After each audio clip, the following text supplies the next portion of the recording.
Hello अस्सलाम वालेकुम। मेरा नाम है महमूद परवेज और मेरे साथ मौजूद हैं जनाब जावेद इकबाल। और आज जो हम टॉपिक जिस पे डिस्कशन करना चाह रहे हैं, जो कल से काफ़ी ज़्यादा खबरों में है, और वो है इमरान खान साहब की गिरफ्तारी। और काफ़ी लोग उस पे अफसोस में हैं और काफ़ी लोग उस पर खुश भी हैं। ऑब्वियसली जो सपोर्टर्स हैं उसे बर्दाश्त नहीं हो रही, और जो सपोर्ट नहीं करते हैं वो भंगड़े डाल रहे हैं। सो मेरे साथ इस वक्त मौजूद हैं जावेद इकबाल। जावेद भाई, बताएं क्या आपके रिमार्क्स क्या हैं अब जो कल जो गिरफ्तारी हुई है खान साहब की। मेमोरी मेरे तो रिमार्क्स वही हैं जो मेरे ख्याल है हर एक पाकिस्तानी के होंगे इस पर।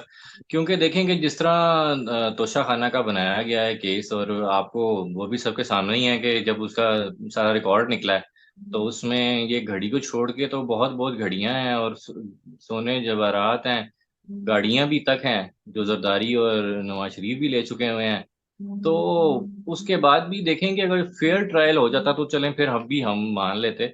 लेकिन अगर आप ट्रायल देखें तो हमारे सेशन कोर्ट के जो जज हैं, हुमायूं साहब, उन्होंने जो किया है वो तो खैर अब हमें कोई कहने की जरूरत ही नहीं है, क्योंकि ये जो चैनल्स हैं वो सब दिखा रहे हैं कि वो क्या कर रहे थे, और उनका फेसबुक अकाउंट से वो एक पार्टी थे और उसके बारे में उन्हें कहा भी गया है कि आप इसको छोड़ दें। तो उनके लिए बड़ा आसान था कि भाई उन पर अगर सवाल उठ गया तो वो साइड पे हो जाते, किसी और जज को सुनने देते। लेकिन उनकी या तो कोई पर्सनल ग्रज थी, या तो किसी पार्टी से वो बैग थे, या तो कोई और किसी का रोल था इसमें, क्योंकि वो तो बिल्कुल चिपक गए उसके साथ कि भाई मैंने ही सुनना है इसको। और फिर जो ट्रायल हुआ है सुना नहीं है वकीलों को इमरान खान के।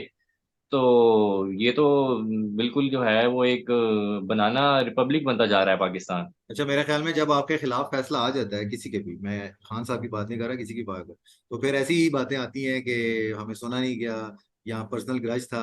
तो क्योंकि अब अगेंस्ट फैसला आ गया। दूसरा ये कि जो आपने बात की कि ये पिछले सारे भी हैं जो जिन्होंने घड़ियां ली या गाड़ियां ली, जो भी ली, जो इसमें डिफरेंस आ रहा है वो सिंपल सा यही आ रहा है कि खान साहब ने पहले बेचा, उसके बाद उन्होंने पेमेंट यहाँ की। बाकियों ने ऐसे ही कोई हरकत नहीं की ना। बाकियों ने तो पहले ली, पेमेंट की, उसके बाद जो किया उसके साथ अब उनकी चीज होगी। इन्होंने एक चीज की ओनरशिप ट्रांसफर नहीं हुई, उसको आपने पहले सेल आउट किया, उसके पैसे लिए, उसके बाद यहाँ पेमेंट कर रहे हैं आप। तो ये डिफरेंस आ गया ना थोड़ा सा। लेकिन मेमोज जो इन्होंने केस जो चल रहा है अभी वो इलेक्शन कमीशन की तरफ से चल रहा है अगेंस्ट इमरान खान। ठीक है, उसमें जो केस है दरअसल ये अभी सेशन कोर्ट में जो चल रहा है वो ये चल रही है, जिसका नतीजा आया है वो ये है कि इन्होंने जो कॉलम था जहां पर लिखना था, अगर आपने फैसला पढ़ा है तो उसमें लिखा गया है कि इन्होंने जिस कॉलम में लिखना था वहां पे इन्होंने गिफ्ट्स में लिखा है उसको। हम्म। लेकिन इन्होंने अपनी कोई इनकम का कॉलम होता है या क्या होता है वहां पर इनको शो नहीं किया गया, तो कॉलम का डिफरेंस है। ठीक है जी। अच्छा, दूसरा ये है कि जो अमाउंट शो करनी थी, क्या इन्होंने वो अमाउंट शो की है? जी वो इन्होंने शो की है। तो जो कॉलम इन्होंने जिस कॉलम में लिखा है जी वो उस कॉलम में नहीं लिखा, उन्होंने दूसरे कॉलम में लिख दिया है। तो बेसिकली ये जो है इलेक्शन कमीशन जो है इस केस के अंदर पार्टी था। तो हम्म। अब आप ये देख लें कि इलेक्शन कमीशन को जब कहा गया है कि एक असेंबली जो है वो डिसॉल्व हो गई हुई है, तो उसकी काइंडली आप ना इलेक्शन करवा दें। तो मेरा ख्याल है इलेक्शन कमीशन जो है उसका काम होता है इलेक्शन करवाना। मेरा ख्याल है मेमोश, अगर मैं गलत नहीं हूँ, मेरा ख्याल है कोई क्रिकेट मैच वगैरह कराना या कोई हॉकी का मैच कराना, तो कोई ऐसा तो कोई मेरा ख्याल है उसका काम नहीं उसके जिम्मे होता, हम्म। सिर्फ इलेक्शन होता है उसके जिम्मे। तो उसने कहा जी हम प्रिपेयर ही नहीं है, हमारे पास सामान नहीं है, हमारे पास बजट नहीं है। तो आपको पता है कि कितना बड़ा इलेक्शन कमीशन है, उस पर कितने गवर्नमेंट के मुलाजिम हैं। तो वो पूरा साल कुछ नहीं करते, ये इलेक्शन में ही वो जो है वो कुछ काम करते हैं, और उनका काम ही होता है कि इसको प्लान करना। सर, मुल्क दिवालिया कि हो गया वो तो जाहिर इलेक्शन कहाँ से करवाएंगे वो। नहीं, जो मुल्क दिवालिया होते हैं तो फिर इलेक्शन नहीं होंगे तो फिर किस तरह गवर्नमेंट कैसे चलेगी? मतलब कि फिर मुल्क कैसे चलेगा अगर इलेक्शन ही नहीं होगा?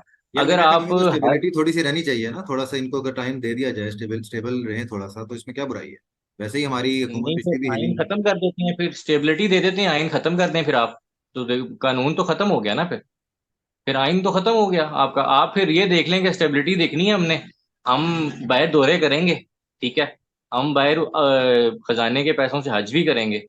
ठीक है, वो आप देख लें कितने पैसों को पे क्या हो रहा है। बिलावल भुट्टो जरदारी जो हैं आपके फॉरेन मिनिस्टर जो हैं, उनके आप विजिट्स देख लें बाहर जो हैं वो शाहाना तौर पर हो रहे हैं। बेसिकली जरदारी साहब ने उनके साथ वो खातून क्या नाम है उनका, उनको साथ लगा दिया है जो हमारी पहले शबाना फॉरेन अख्तर। मिनिस्टर रही हैं। जी। हिना रबानी खर। हीना रबानी खैर, उनके साथ उनको ट्रेनिंग बेस पे उनको इंटर्नी के तौर पे जैसे होता है वो लगा दिया गया है, और वो पूरी दुनिया में पाकिस्तान के परसों पे जो है वो दौरे कर रहे हैं। और आप देख लें कि बाकी सब कुछ हो रहा है, लेकिन इलेक्शन नहीं हो सकता, उसके लिए पैसे नहीं है। तो ये तो मेरे ख्याल है कोई ऐसी दलील नहीं है जिसपे मानी जाए, क्योंकि अगर आइन में लिखा हुआ है तो फिर आइन में तो फिर आइन को तो फिर आपको फॉलो करना पड़ेगा। वरना तो देखें, अगर कानून लिखे हुए कानून पे नहीं आपने चलेंगे तो फिर किस पे चलेंगे? फिर तो कुछ रहा नहीं ना, सुप्रीम कोर्ट खत्म हो गया, आपका हाई कोर्ट खत्म हो गया, कानून ही खत्म हो गया, फिर आप फिर किस पे चलेंगे? फिर अब आपको इलेक्शन गाइड होने कौन जा करेगा? रहा है कि नहीं गाइड जा आपको रहा, आपको करता क्या है आइन ख्याल है? आपका। इलेक्शन अब हो रहा जी। है? अब इलेक्शन होगा? अब ये तो आपको देखना पड़ेगा कि अगर उन्होंने पहले जो है वो नहीं करवाया इलेक्शन, तो प्राइम अब मिनिस्टर ने तो कह दिया ना कि हम असम्बलियां तहलील हो जाएंगी अब, 8 को आई थिंक, 12 को। देखें मेमो, ये भी एक है कि भाई जब असेंबलीज खत्म हो रही हैं तो 2-3 दिन पहले कर रहे हैं, तो आपको नियत का अंदाजा मेरे ख्याल है लगा लेना चाहिए कि भाई एक महीना हमें एक्स्ट्रा मिले। और निगरान हुकूमत भी अब क्योंकि इन्हीं की है, क्योंकि ना तो अपोजिशन है अभी फिलहाल कोई, सब जो है वो पीडीएम ही है। तो अब इनकी अपनी निगरान हुकूमत है। और निगरान हुकूमत की जो बाइसनेस है वो आप देखें कि एक सुप्रीम कोर्ट के जो चीफ जस्टिस हैं, उन्होंने एक जो है फैसला सुनाया है कि जो इलेक्शन है वो 3 महीने के अंदर ही होगा, और उन्होंने डेट दे दी, ठीक है। और सुप्रीम कोर्ट के चीफ जस्टिस साहब अपना फैसला नहीं मनवा सके, लेकिन सेशन कोर्ट के एक जज हैं, वो अभी फैसला देते हैं, वो फैसला देते हैं इस्लामाबाद में। और इस्लामाबाद पुलिस कुछ ही मिनटों में जो है वो जमान पर लाहौर में मौजूद होती है, और वहां से उनको गिरफ्तार कर लिया जाता है, इमरान खान को। तो सेशन कोर्ट का जो जज है वो फिर, उसकी बैकिंग आपको नजर आ रही है कि पीछे उसके बैकिंग थी, जिसकी बेस पे सबको पता था इस्लामाबाद पुलिस कैसे लाहौर में थी। तो ये जज क्या फैसले पहले ही इसने जो है वो इधर उधर दे दिए हुए थे ऑलरेडी इदारों को। तो आपको जो है निगरान हुकूमत उनकी बाइसनेस नजर आती है। जो नेशनल असेंबली को डिसॉल्व कर रहे हैं या 3 दिन पहले, उसमें आपको इनका जो है नीयत वो नजर आती है। तो बाकी अब आपके सामने है, आप जो भी फैसला करें इस पे।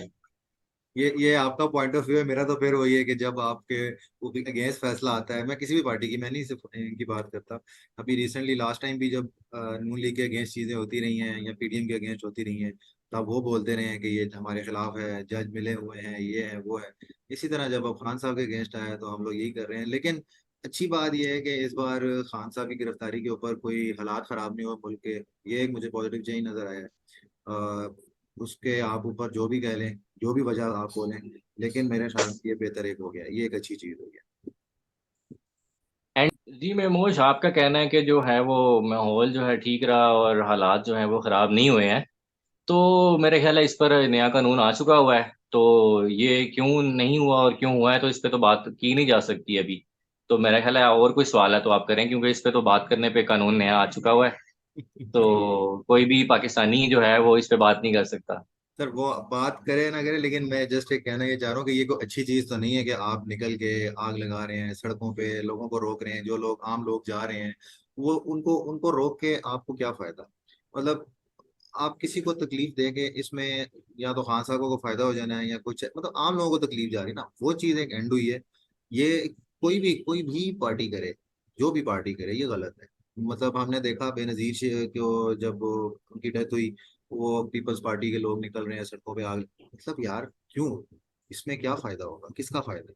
इसी तरह खान साहब भी सड़कों पे निकलते हैं, रास्ते ब्लॉक किए, ये सब हुआ, या कोई भी पीडीएम की भी, वो आपको याद होगा वो हुई थी, रैली निकली थी, लॉन्ग मार्च हुआ था जो, तो वो लोगों को ही तकलीफ हुई ना। कोई भी, मैं इसलिए कह रहा हूँ, मैं किसी भी पार्टी को एक वो नहीं कर रहा, सबने ये हरकतें की हैं, तो ये चीजें खत्म हुई है, ये मेरे ख्याल में एक पॉजिटिव है, ये चीज है।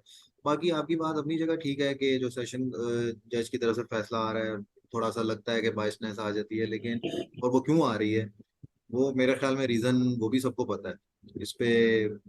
एक वो मैं पढ़ रहा था, कुछ मैं बोलना नहीं चाह रहा, लेकिन ये है कि रास्ते से हटाना, सिंपल अगर मैं बात कहूँ तो उसका तरीका यही था, वो हटाया गया है। मैं कोई इतना बड़ा फैन नहीं हूँ इमरान खान का, लेकिन मुझे खुद ये चीज़ हो रही है कि मुकाबला आपका इन फ्यूचर, जो अभी जो आपका इलेक्शन हो रहा है, आपका कंपटीशन खत्म हो गया।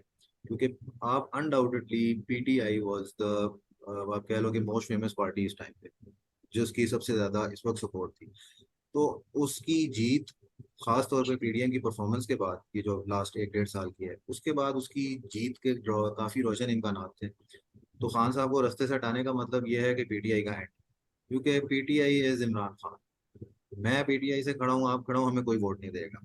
वोट दार है इमरान खान। इमरान खान के नाम के ऊपर बहुत लोग वोट लेंगे। तो वो चीज भी है। तो इसको बहस तो मेरे ख्याल में बहुत लंबी है, हम लोग लगे रहेंगे, हम लोग यहाँ पे 2 3 घंटे बात करते रहेंगे, ये हमारी यहाँ खत्म। पे दो तीन पॉइंट्स हैं जिसका मैं जवाब आपको देता चलूं।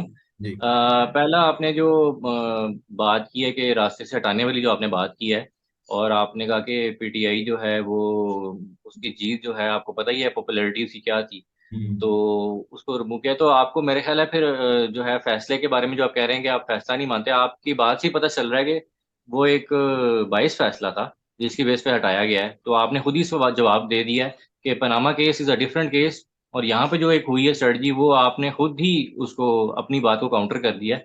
और दूसरा जो आपने बात की कि जो जलाओ गिराओ की जो आपने बात की, तो देखें पावर जो है, अपनी जो पॉलिटिकल पार्टीज होती हैं उनकी जो फॉलोइंग होती है, वो हम्म। अपने जो पावर होती है लोगों की वो दिखाती हैं सड़कों पे। तो पूरा मन एहतजाज होना चाहिए, पूरा मन जलसे होने चाहिए, हमेशा से होते आए हैं। तो अगर आप कहेंगे कि ये ऐसे नहीं है, तो फिर आप उर्दुगान साहब के साथ जो आर्मी में उन्होंने किया था, आर्मी ने, तो अवाम आकर टैंकों के नीचे जो है वो लेट गई और लोगों ने जानों का नजराना दिया, एक कॉल पे सिर्फ उर्दुगान की।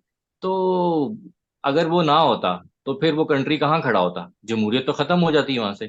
तो जब आप बनाना रिपब्लिक बना देते हैं ना मुल्क को, तो फिर रोड्स पर आने के अलावा और कोई आपके पास होता नहीं। अब जिस तरह अभी जो हालात बना दिए गए हैं, तो उसके बाद रोड पे एहतजाज नहीं करेंगे तो बताएं आप कहाँ करेंगे। चैनल पे आप बोल नहीं सकते, यूट्यूब पे आप बोल नहीं सकते, ठीक है, आपने कानून बना दीजिए, आप इसके खिलाफ नहीं बोल सकते, इसके खिलाफ नहीं बोल सकते। अभी आपने देखा होगा कि बिल नया आया है जो पास नहीं हुआ अभी फिलहाल, लेकिन उस पर बहस चल रही है कि ये जो लोग जो बाहर एहतजाज करते हैं इनके ऊपर भी कोई दफा लगा के जुर्माना और कैद की सजा कर दी जाए।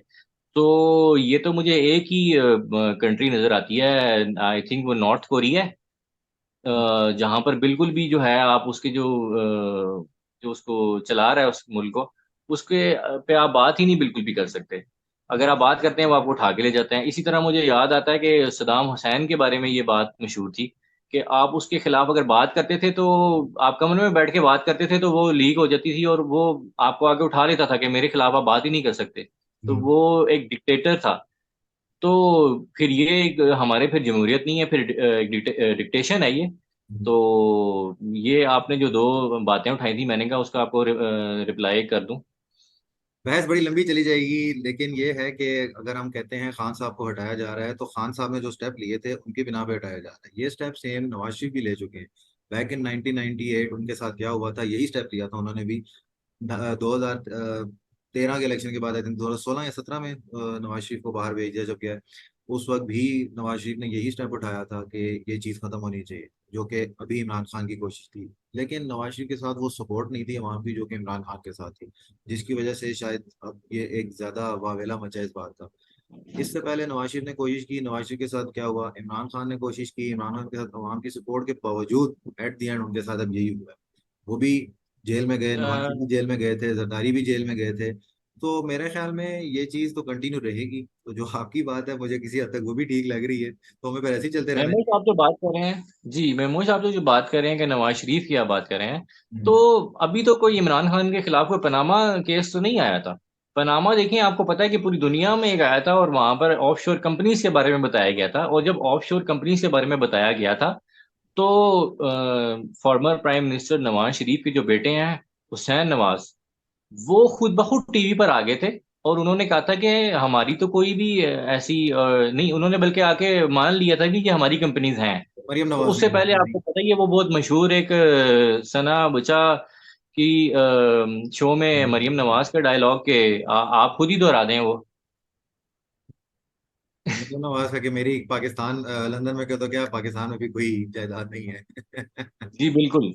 तो जब पनामा आया तो हुसैन नवाज ने आकर टीवी पे कहा कि ये तो हमारी ही कंपनीज हैं, और मेरी हमशीरा, उन्होंने कहा था हमशीरा मरियम नवाज जो है वो इसको ऑन करती हैं। तो फिर वो सवाल उठे कि ये कहाँ से आई, कैसे आई, इनके बच्चों के पास पैसे कहाँ से आए, ये कैसे इन्होंने सब किया। और देखें, ओपन एंड शट केस है। मेरा ख्याल है कि ऐसा, मेरा ख्याल है, कोई बिजनेस या कोई रूल नहीं बनता कि मुल्क डूबता जाता है जब इक्तदार में ये लोग आते हैं, हम्म। लेकिन इनके बिजनेस ऊपर जाते हैं।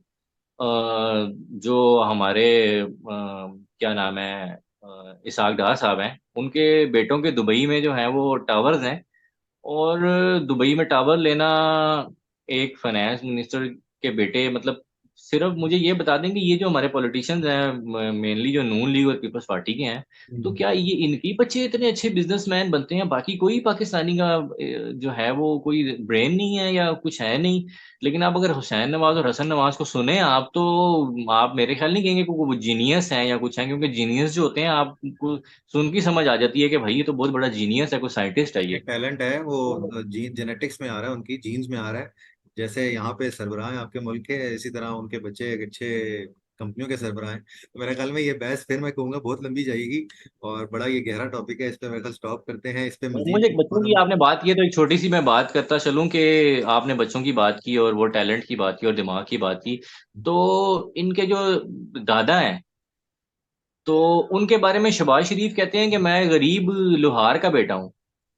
और मरियम नवाज कहती हैं कि हुसैन नवाज जो हैं वो एक अरबपति दादा के पोते हैं। तो बात वो बात तो ट्रांजिशन पैसा हो है गया, ना, उनका बाद पैसा हो, तो में ये मेहनत दो करके, भाइयों की आपस में ही नहीं बात मिलती। मेहनत करके पैसा कमाया ना उनके दादा ने। नहीं, तो वो तो वो कहते हैं, शहबाज शरीफ साहब तो कहते हैं कि नहीं, मेरे तो गरीब थे और वो लोहार, गरीब लोहार का मैं तो बेटा हूँ। तो देखें, फिर ये, फिर मेरा ख्याल है फिर यही बिजनेसमैन है, तो ये फिर इनको कहना चाहिए हमें कि ये हमारे जो है वो खजाने में जो पैसे पड़े हैं उनका बिजनेस कर लें और हमें प्रॉफिट दे दिया करें। ठीक है, तो आपकी मेरा बात, ख्याल है क्योंकि हुकूमत चलाते हैं तो वो तो मुल्क डुबो देते हैं ये। आपकी बात ठीक है। मैं यहाँ पे स्टॉप लगा रहा हूँ, हम इस पर नेक्स्ट कैरी ऑन करेंगे, कुछ इसमें मजीद डिस्कशन करेंगे। अभी स्टॉप करते हैं इंशाल्लाह, क्योंकि ये बात, कोई बातें लंबी होती जाएगी और ये ख़त्म नहीं होगी।